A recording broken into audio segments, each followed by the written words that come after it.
Опитът за военен преврат в Турция беше осуетен, но страната все още е в хаос. За стотици хиляди изминалата нощ беше безсънна. Сред тях и група от 16 българи от Димитровград, които бяха затворени в хотел в Бурса. В 3 часа през нощта те още не знаеха кога и как ще се преберат в България. Не знам дали чуваш отвънка шума от колите, битките на колите. Страх ли ви е в момента? Извинявай, шумно и... Не, по-скоро ни е притеснено да, че може да минем през ферибота.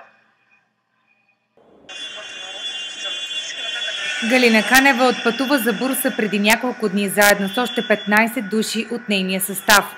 Групата е участвала в фестивал за народни танци. Бяхме се от гала концерта към 12 часа и като си пуснахме интернета, всички яхнахме.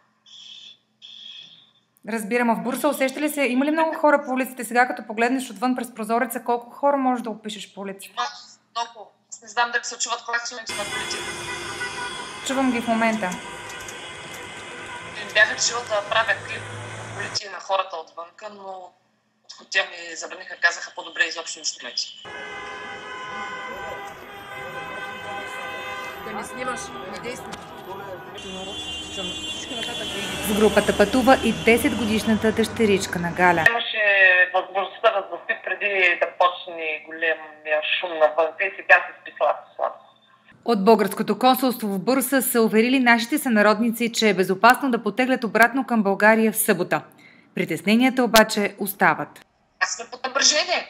За БГ Войс аз съм Галина Петрова.